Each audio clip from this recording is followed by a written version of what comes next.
What made you homeschool your kid? My daughter Quinn texted me during lunch. Dad, there's a lockdown. Someone has a gun. Before I could respond, more texts came in. Our teacher says it's fake. He won't let us hide. I spilled my drink across my shirt getting up. Already calling the school. I'll running for my truck. Main office. This is room 203. My daughter says there's an active shooter. The teacher won't let them hide. The line went silent for a moment before she responded in the careful tone people use with crazy people. Sir, all of our teachers are following lockdown protocol. I was already speeding out of the parking lot. He's not following it. They're sitting at their desks exposed. She sighed like I was being dramatic. Mr. Blackberry is our most experienced teacher with 20 years of perfect evaluations. Quinn texted again while the secretary was talking. I can hear gunshots 2 rooms away and my vision blurred with panic. There's someone with a gun and the kids aren't hidden. The secretary's voice turned cold and formal like she still didn't believe me. We're doing the best we can. I hung up on her and tried calling Quinn, but it went straight to voicemail. I called 911 while weaving through traffic, nearly clipping a minivan, but they just kept saying officers were already responding. I hit the school parking lot doing 60 and slammed on the brakes when I saw the police barricade.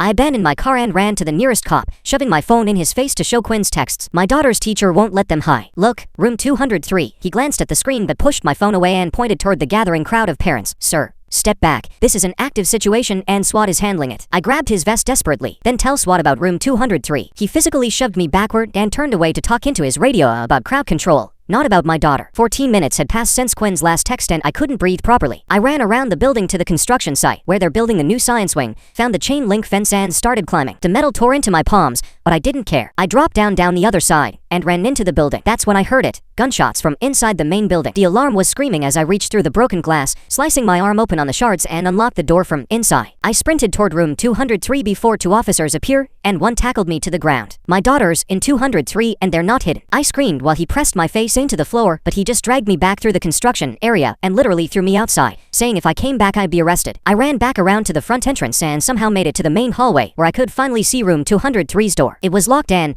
I could hear the teacher inside telling everyone to calm down or detention for everyone. I pounded on the door screaming Quinn and heard her muffled voice cry, Dad, from inside, followed by a loud click. Mr. Blackberry locked the door from the inside. I grabbed the trophy case and ripped the fire extinguisher off the wall, hammering it against the door handle over and over. But the doors were reinforced. The secretary appeared, panting and red-faced from climbing the stairs and started screaming about destroying property. Give me the keys. I roared at her and she actually stepped backward in fear before saying only the principal had classroom keys. When Ashley smashed through the glass and looked inside, all the kids were huddled in the corner against Blackberry's orders with some hiding under desks and Quinn saw me and screamed, Dad, while Blackberry stood at his board still holding his marker. Everyone returned to your seats immediately, he commanded, but then SWAT burst in behind me and Blackberry turned to them saying, this parent has completely lost his mind and disrupted my classroom. I was calling my wife and telling her Quinn was okay while Quinn clung to me, hyperventilating and sobbing when the principal rushed in with security. You assaulted me, she screamed, her voice going shrill and hysteric. Jay, he tried to kill me with that chair. She was already on her phone while I held Quinn, pacing back and forth and gesticulating wildly. You've traumatized every student in this building, 200 children who will need counseling. Then she interrupted herself to make another call. Yes. Hello? We have a violent intruder who assaulted me with a weapon. Yes, premeditated assault. She described me like I was the actual shooter, never mentioning Blackberry keeping kids exposed, never mentioning why I did what I did. Later I learned the actual shooter was a 17-year-old senior who SWAT caught barricaded in a supply closet after he'd already shot to windows and put the art teacher in the ICU. When the real police arrived 6 minutes later, she pointed at me first and said, that's him. The one who attacked me. 2 cops immediately grabbed my arms, while the principal kept jabbing her finger at me. He used that trophy case as a weapon. She was practically screaming while Quinn pressed harder against my side, her whole body shaking so bad I could feel it through my torn shirt. The bigger cop started pulling my right arm back, but Quinn wouldn't let go of my shirt and started crying harder. Please don't take my dad. More officers pushed through the doorway and one grabbed my other arm, while the principal kept going on about how I'd threatened her life. I tried to tell them about Blackberry refusing to let the kids hide, but they were already yanking me away from Quinn. She reached for me, screaming over and over while one officer held her back. My hands got pulled behind my back and I heard the click of handcuffs going on while the cops started reading charges. Trespassing on the school property, vandalism, assault with a deadly weapon. The metal was tied on my wrist and I could see other parents in the hallway filming everything on their phones. 2 paramedics showed up with a medical kit and started looking at my arms, which were still bleeding pretty bad from the broken glass. They cleaned the cuts with something that stung like crazy while I kept trying to explain about room 203 and how the teacher wouldn't let them hide during an active shooter situation. The paramedics nodded, but I could tell they weren't really listening, just kept dabbing at the wounds and putting on bandages. One of them asked if I'd been drinking or taking any drugs, which made me want to scream. Through the classroom door, I saw my wife rush in and grab Quinn, who was still sobbing uncontrollably. The principal immediately started telling her how I'd gone completely insane and attacked school property. My wife just held Quinn tighter and followed us out as the cops walked me down the hallway. Every parent had their phone out recording me getting marched past in handcuffs like I was the actual criminal here. Some were whispering to each other and I heard one say something about me being the crazy dad who lost it. A shame burned through my chest, but not as bad as seeing Quinn's face when they put me in the back of the police car. At the station, they took me straight to booking where some bored-looking officer started the whole process. He rolled my fingers one by one on the ink pad then onto the cards while asking basic questions about my name and address. They made me stand against the wall for photos from the front and both sides while I stood there in my rip and bloody clothes. The booking officer pushed some papers at me to sign, but I told him I wasn't signing anything without a lawyer. He just shrugged like he'd heard it 1,000 times before and moved on to the next four. They took my belt and shoes and wallet and put everything in a plastic bag before walking me to the holding cell. Inside were 3 other guys and one of them was watching the news on his phone. They caught the kid who shot up the school. He said to nobody in particular. Says here some parent went nuts to and attacked the principal. My stomach turned when I realized they were already spinning the story. Another guy looked at my bloody shirt and bandaged arms and asked if I was the dad from the news. Before I could answer, the first guy read more from his phone about how the art teacher was in critical condition and might not make it. The news kept calling me the parent who went berserk and caused additional chaos during an already dangerous situation. Hours passed before they finally let me make my phone call. My wife answered on the first ring and immediately told me Quinn wouldn't sleep and kept checking all the doors and windows. I could hear Quinn crying in the background asking when I was coming home. My wife's voice cracked when she said Quinn kept asking if the bad man was going to come to our house now. It killed me that I couldn't be there to help her feel safe. She told me she'd already called around for lawyers and would figure out bail money somehow. The next morning, they brought me to the courthouse for the bail hearing, still wearing the same bloody clothes from yesterday. The prosecutor stood up and described me like I was some violent maniac who posed a serious threat to the school staff and students. He went on about the thousands of dollars in property damage and how I'd terrorized an entire school already dealing with a shooting. The judge looked at me over her glasses, while the prosecutor recommended high bail to ensure public safety. My court-appointed lawyer barely said anything except that I had no prior record and stable employment. The judge set bail at $10,000 and issued a no-contact order for the entire school campus, including any school events. She said I couldn't go within 500 feet of the property or any school staff members. My wife had somehow gotten the bail money together and picked me up that afternoon. The ride home was quiet, except for her telling me about Quinn's panic attacks. When we got home, I watched Quinn jump every time a door closed or a car drove by too fast. She wouldn't sit with her back to any door and kept asking me to check the locks, even though I just checked them. My jaw hurt from clenching it so tight, and I couldn't stop pacing around the house checking windows I knew were already locked. That evening, my wife told me she'd found a defense attorney named Alejandra Guerra who specialized in cases like mine. We met with her the next day, and the first thing she said was to stay completely off social media. She started making lists of evidence we'd need and witnesses who saw what really happened. This is going to get ugly, she warned us, while writing down names of parents who might testify. My phone buzzed while Alejandra was still writing and I saw my boss's name on the screen. I stepped outside to take the call and he didn't waste time with small talk. He told me I was on administrative leave without pay until the criminal charges were resolved. Company policy, he said. Nothing personal, but they couldn't have someone facing assault charges working with clients. I stood there in the parking lot staring at the concrete while he explained about Cobra insurance and how I could appeal once everything was settled. The mortgage payment was due in 2 weeks and I felt my chest getting tight thinking about the numbers. Back inside, I told my wife what happened and watched her face go pale. She grabbed my hand under the table while Alejandra kept talking about depositions and discovery, but I could barely focus. That night, after we got home and put Quinn to bed, my wife and I stood in the kitchen whispering. She kept saying she was grateful Quinn was alive, but her voice shook when she asked how we'd pay the bills. I wanted to be mad at her for worrying about money, but I was thinking the same thing. We went back and forth about whether I should have just waited for the police to handle it. Neither of us was wrong and we both knew it. She was scared about losing the house and I was scared I'd failed to protect our daughter the right way. We ended up just holding each other in the dark kitchen, not saying anything. The next morning, over breakfast, we both agreed Quinn needed to see someone professional right away. I promised I wouldn't go anywhere near the school, even though it killed me to say it. She found a therapist named Lucia Lively, who specialized in trauma, and could see Quinn that week. It felt like the system was winning by keeping me away from my own daughter's school, but we didn't have a choice. I spent the morning refreshing news sites and saw the school district had released a statement. They praised their staff for showing calm leadership during the crisis and called me an unauthorized intruder who complicated the response. I watched the local news anchor read it with this serious face like I was the real problem that day. My phone dinged with a Facebook message from someone named Cameron Fox, who I didn't recognize. He said he was a parent who'd been in the hallway that day and had recorded some video on his phone. He wanted to meet privately because he wasn't sure who to trust with what he'd captured. I immediately forwarded it to Alejandra,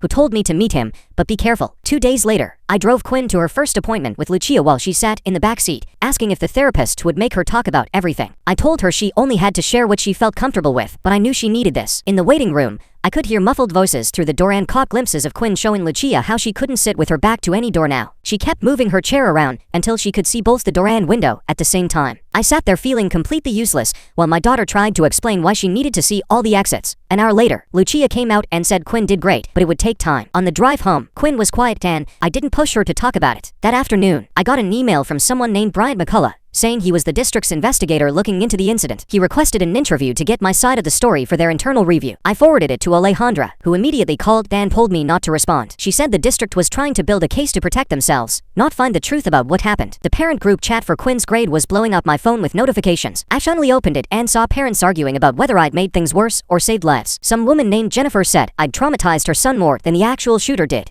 Another parent wrote that she would have done the exact same thing if it was her kid. People were taking sides and getting nasty with each other. Our whole community was splitting apart over this. Someone posted a petition to ban me from all school events, and within an hour it had 40 signatures. Then someone else started a counter petition supporting me, and that got signatures too. I had to mute the whole chat because reading it was making me sick. Alejandra called the next morning saying she'd filed official records requests with everyone involved. She wanted the 911 call logs to prove I'd reported the danger before breaking in. She requested all SWAT reports about their response and specifically about room 203. She asked for every email between school staff about the lockdown procedures and all written safety policies. She said, building our defense meant exposing every crack in their system. The district had 30 days to respond, but she expected them to drag it out as long as possible. 3 days after his first message, Cameron Fox texted asking to meet at a coffee shop parking lot. I got there early and waited in my car watching for anyone following me. He pulled up in a blue Honda and walked over looking nervous. He kept checking over his shoulder while he pulled out his phone. The video was shaky but clear enough to see everything. You could hear the principal screaming at someone off camera about property damage. Then the camera turned and showed me at the door without any weapon, just knocking with my fist. The audio picked up Blackberry's voice from inside the classroom telling students about detention. Cameron fast-forwarded to another clip showing the principal on her phone describing me like I was armed and dangerous. Relief flooded through me seeing proof I hadn't done what she claimed. Cameron said he'd been scared to come forward because his wife worked for the district. He wasn't sure if sharing the video would help me or just make things worse for his family.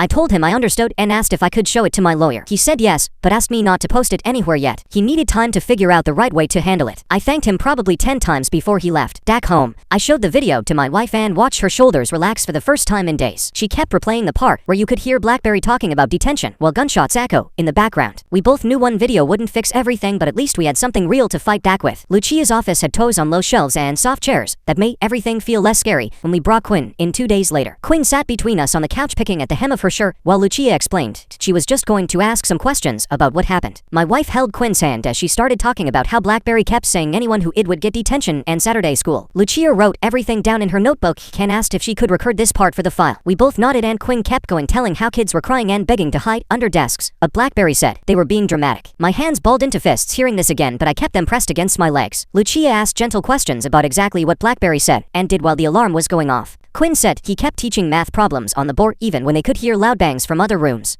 The rage building in my chest had nowhere to go except into legal paperwork now. That afternoon, Alejandra called me to her office, where the prosecutor sat across the conference table with a thick folder. He laid out papers showing they were considering charges from simple trespassing all the way up to felony assault with a deadly weapon. The fire extinguisher counted as a weapon apparently, even though I never swung it at anyone. Alejandra leaned forward and told me they were fishing, trying to scare me into taking whatever deal they offered first. The prosecutor kept his face blank while explaining how serious property damage charges could get when it involved a school. 3 days passed before we got official notice that the principal had filed for a restraining order against me. The papers claimed I was an ongoing threat to the school staff and that my attack on her was planned ahead of time. She wrote that I'd been angry about school policies for months and used the lockdown as an excuse to assault her. Reading her lies made my hands shake, but Alejandra said this was just her doubling down to protect herself. That same evening, my phone started blowing up with messages about a video online. Someone had posted Cameron's hallway footage on the local community Facebook page and people were going crazy in the comments. Some parents said it proved I was right, while others claimed the video updated it or didn't show the whole story. The district's lawyers got it taken down within 2 hours. Screenshots were already spreading everywhere. People picked apart every frame looking for evidence to support their side of the argument. The next morning, HR called to tell me my administrative leave was now on pay until further notice. They said company policy required this when criminal charges were pending and there was nothing they could do. My wife's face went white when I told her because her salary alone wouldn't cover our mortgage and bills. The health insurance question came up immediately since we'd lose coverage in 30 days without my employment. Lucia suggested we create new routines to help Quinn feel safer at home. We went to the hardware store and bought thick blackout curtains for her bedroom window. Quinn helped me install them, testing how dark they made the room even in bright daylight. She asked if we could move her bed to the corner, where she could see the door better. We spent the afternoon rearranging her whole room exactly how she wanted it. These small things seemed to calm her more than all our reassuring words ever could. Brian McCullough scheduled an interview with Quinn at the district office a week later. They put us in a room with a big mirror that was obviously one-way glass. Lucia sat next to Quinn, while Brian asked questions that all seemed designed to make me look bad. He kept asking if I'd ever been angry at the school before or if I'd talked about the principal at home. Every question tried to minimize what Blackberry it while making my actions seem crazy and violent. My fists stayed clenched in my pockets the whole time watching through that glass. Someone leaked an email to the newspaper showing the principal had cut the budget for master keys last year. She'd reduced the number of keys from 12 to 3 to save for $100 on key management. The email showed she knew this could cause problems during emergencies, but decided the risk was worth the savings. My anger shifted from just BlackBerry to the whole rotten system that let this happen. The teacher union rep went on local radio defending what he called BlackBerry's calm-first teaching approach. He said some teachers believed keeping students calm prevented panic better than hiding procedures. He called me unstable and dangerous, saying parents like me made schools less safe for everyone. The host barely pushed back, just let him talk for 10 minutes about how teachers were the real victims here. 2 days later, a black sedan pulled up and two women in blazers knocked on our door. They said they were from CPS doing a welfare check after getting reports about my temper around children. They walked through our house taking notes about everything while asking to speak with Quinn privately. My wife and I sat in the kitchen listening to them question our daughter in the living room about whether she felt safe at home. They checked our refrigerator, looked in closets, examined Quinn's room, and took photos of everything. After an hour, they said they found no concerns, but would be filing a report with their supervisor. The shame of being investigated like that sat heavy on my chest for days afterward. Alejandra called me 3 days later, asking me to come to her office immediately. I drove there with my hands shaking on the wheel, knowing something big was coming. She had papers spread across her desk and pushed a folder toward me when I sat down. "They're offering a plea deal," she said. While I read through the legal language, the prosecutor would drop the felony assault charges. If I pleaded guilty to misdemeanor trespassing and vandalism, I'd get probation, community service, and have to pay for the damaged door and glass. My stomach turned reading the word guilty next to my name on those papers. Alejandra tapped the folder and reminded me that going to trial meant risking a felony conviction that would destroy my life. She pointed out that Quinn needed stability right now, not a dad facing potential prison time. I stared at those papers for 20 minutes while she explained the risks of fighting this in court. The next morning, a thick envelope arrived from the police department marked confidential. Inside was the SWAT team's official report, with most of it blacked out with marker. One section they forgot to redact showed room 203 listed as secured on their initial sweep charts. The report said they skipped that room because their system showed the teacher had already implemented lockdown procedures. My hands crumpled the edges of the paper seeing official confirmation they never even checked on those kids. The validation felt good for about 10 seconds before anger took over at how they described it. They called it a minor procedural oversight and said the room status was adequately managed by staff. 2 weeks passed before the prosecutor's office called me in for a meeting. Brian Bacalla sat next to the prosecutor with a stack of photos on the table between us. The prosecutor slid the pictures toward me one by one, showing the art teacher in the hospital bed. Her face was wrapped in bandages and tubes ran down her throat. Her teenage kid sat beside the bed holding her hands while machines beeped around them. The prosecutor kept sliding more photos showing her family crying in the waiting room. He told me she'd need 3 more surgeries and might never regain full use of her left arm. I knew he was trying to make me feel guilty, but all I could think was how this could have been prevented. If anyone had listened to me about room 203, maybe SWAT would have swept faster and caught the shooter sooner. That night my wife and I got into our worst fight since this whole thing started. She wanted me to take the plea deal and move on with our lives. I wanted to fight it on principle because accepting any criminal charge felt like admitting I was wrong. Our voices got louder and louder until we were practically screaming at each other in the kitchen. Neither of us heard Quinn come downstairs until she was standing in the doorway crying,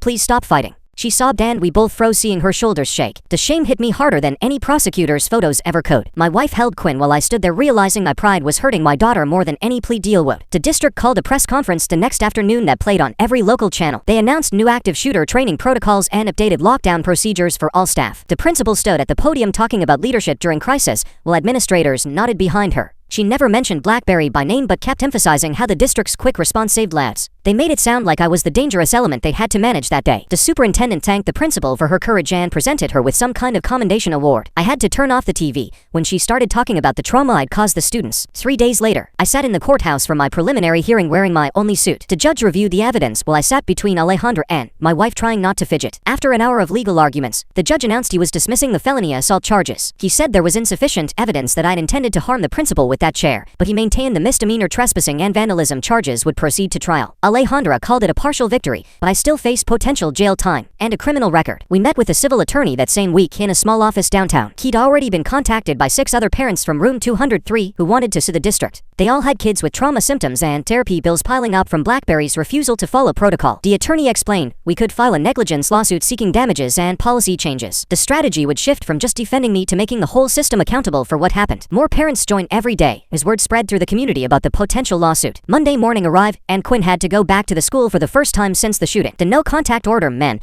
I couldn't go within 500 feet of school property. I drove her to a spot 2 blocks away and watched her walk the rest of the way alone. Other parents walked their kids right up to the entrance, some holding hands, while I sat in my car watching through the windshield. Quinn looked back once and waved before disappearing around the corner. I sat there for another hour making sure she didn't come running back. Cameron called that afternoon saying he organized 20 parents to speak at the next school board meeting. Since I couldn't attend due to the restraining order, he asked me to write a statement he could read. I spent 3 hours writing and rewriting to pages about what really happened in room 203. Cameron promised to play his hallway video right after reading my words to the board. Other parents were preparing their own statements about their kids' trauma and the district's failures. The board meeting was packed when Cameron told me about it later. He stood up during public comment and started reading my statement into the microphone. When he got to the part about BlackBerry threatening detention, several people in the audience gasped. Then he pulled out his phone and played the video on the projection screen. You could hear BlackBerry's voice clearly saying detention for everyone while kids cry in the background. Half the room erupted in angry shouts, while others applauded Cameron for showing the truth. The board president called a recess, and the members huddled in the corner whispering frantically. When they returned, they said they'd review the matter in closed session and adjourn without addressing anything. Parents kept shouting questions as the board members filed out through a back door. 2 weeks after that meeting, Brian McCullough's investigation report arrived at my lawyer's office in a thick manila envelope. Alejandra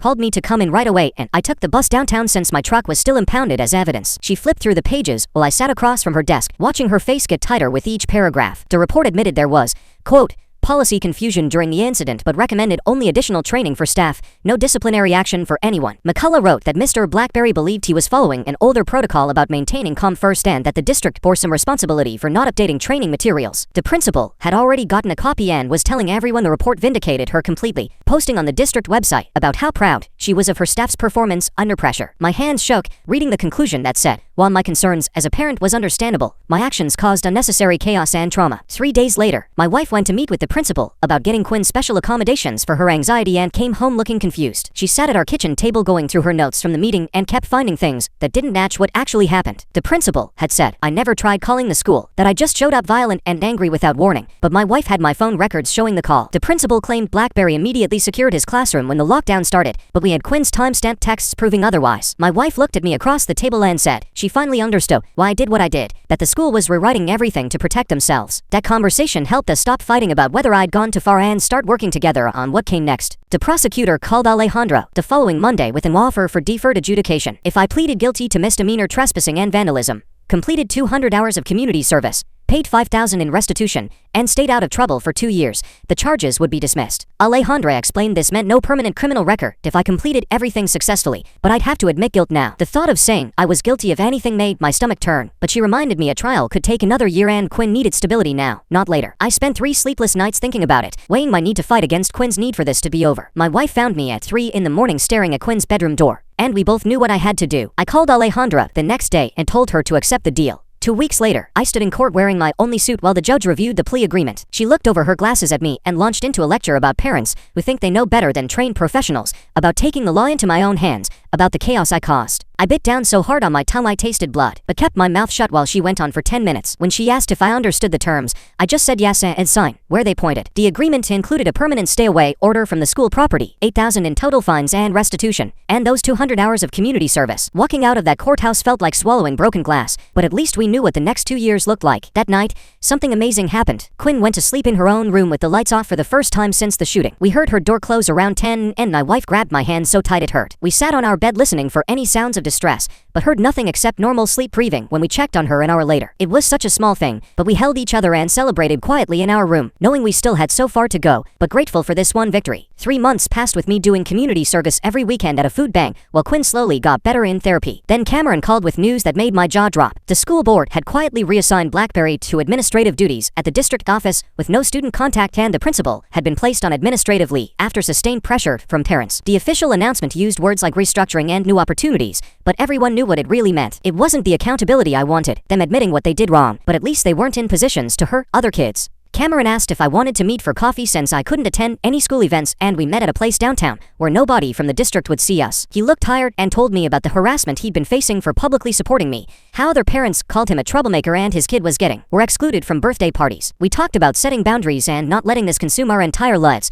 about protecting our families while still pushing for change. He said more parents were quietly grateful for what we'd done, but were too scared to say it publicly. A month later, the financial reality hit hard and we had to sell my truck to cover the mounting legal bills. I'd already maxed out to credit cards, and the mortgage was getting harder to meet with all the fines and lawyer fees. Standing in the used car lot signing over the title felt like another piece of my old life disappearing. Now I took the bus to work every morning, getting up an hour earlier to make the connections, while coworkers pretended not to notice. My pride took it after hit, but keeping our house mattered more than what I drove or what people thought. For more months crawled by and the news had completely moved on to other stories, other tragedies, other scandals. Some neighbors still gave me looks when I walked to the bus stop, whispering to each other about what I'd done. But last week, Mrs. Hans from 2 houses down knocked on our door with a casserole and stood on our porch telling me she understood why I did what I did. She said, if it had been her daughter, she would have done the same thing, and that took some of the weight off my shoulders, even though most people still avoid us. 2 weeks later, Cameron called me about a civil lawsuit some families were filing against the district and asked if I wanted to join without being the face of it. I signed the papers at a coffee shop downtown, while Cameron explained how 14 families had already committed and more were interested. The lawyer handling it said, we had a strong case for negligence based on the documented policy failures and witness statements. My signature felt like doing something useful instead of just being angry all the time. 3 days after that, my boss called and offered me my job back on probation with a different position handling inventory, instead of customer accounts, but keeping the same pay. I accepted immediately and started the next Monday, grateful to have income again, even if coworkers treated me differently now. The relief of getting regular paychecks again meant we could stop worrying about losing the house. A month passed and I heard from Cameron that the district had installed new interior door locks in every classroom and sent out an updated protocol stating that hiding comes first during any lockdown with questions asked later. Knowing these changes might save some kids' life made the whole mess feel less pointless, even though it shouldn't have taken what happened to make them fix things. Spring came and Quinn had her choir concert, but I couldn't go inside because of the restraining order, so I sat in the parking lot texting her funny messages about breaking legs and singing like nobody's watching. She sent me selfies in her choir robe and videos of her friends being silly backstage, which hurt to watch from outside, but seeing her smile again mattered more than my bruised feelings. After 6 months of weekly sessions, Lucia sat us down and explained that Quinn was ready to reduce therapy to twice a month since she was managing her triggers better and sleeping through most nights. Quinn still jumped when doors slammed or sirens unpied, but she recovered faster each time and didn't need to check exits as much. We celebrated with ice cream, even though it was just another Tuesday. The school board meeting was coming up, and even though I couldn't attend, I spent 3 nights writing a statement for Cameron to read about what happened and what changed afterward. I kept it factual without attacking anyone personally or making it about my anger because this needed to be about fixing problems, not settling scores. Cameron read it word for word while they recorded the meeting and posted it online later, where it got thousands of views and comments from parents everywhere dealing with similar fears. 2 weeks after that we were eating dinner, when Quinn laughed at something on her phone and showed us a stupid video of a cat falling off a counter. My wife reached over and squeezed my hand, while we watched Quinn giggle at her phone like a normal teenager. Our kitchen still felt different from before and sometimes we all got quiet remembering, but the laughter was coming back slowly. That night before bed, I pulled out my phone and looked at Quinn's saved texts from that day. One more time. Dad, there's a lockdown and someone has a gun and all the rest that I'd read hundreds of times. I closed the phone without deleting them because they were part of what happened, but I didn't need to read them anymore. I got into bed next to my wife and fell asleep without getting up to check the locks or windows for the first time in 8 months. The next morning felt normal in a way I'd forgotten was possible. Thanks for sticking with me through all this. It's definitely been a ride sharing these moments together. I'll see you around next time. Like the video, it helps more than you think.